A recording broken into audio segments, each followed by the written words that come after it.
I decided to retire, and Faye said I would like to take the business over. He had two son-in-laws, and so it was just naturally assumed that they were going to be the ones. I said, "You won't be able to run it." She said, "Yes, I will." And I can install as good as the guys can. I said, "All right." My name is Faye Whitaker Gatto. I'm the second generation owner of Whitaker Overhead Garage Doors.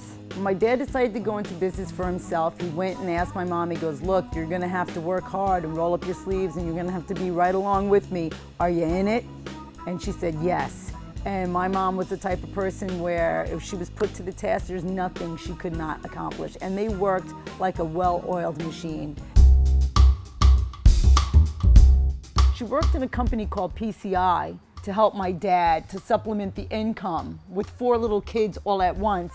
And my mom could wire anything because this company would put together logic boards for the space shuttle program in the 1960s.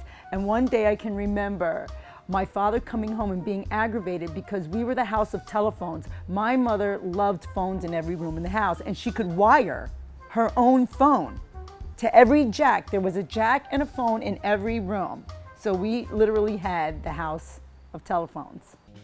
I got married in Peekskill. You couldn't get married in Virginia, not at that time, because at that time it was not legal.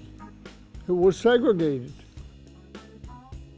My favorite aunt told us these stories. She's going, "Honey, you have no idea what it was like in those times." And that's how she would refer to it, in those times, in those times. And in the 1950s, segregation was still a very integral part of this society in the South. And so my parents were literally forced to leave the South. I found out about how my parents were shot at, how my mother spent time in prison as a result of being with my father because that was against the law, you know? So, I mean, you think about that now and you're like, huh? Well, it wasn't easy, but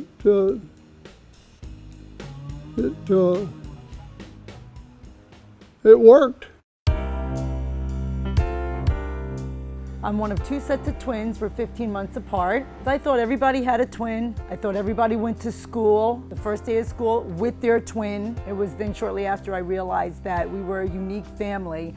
My mother made headlines in 1964. It was twins meet twins in the hospital.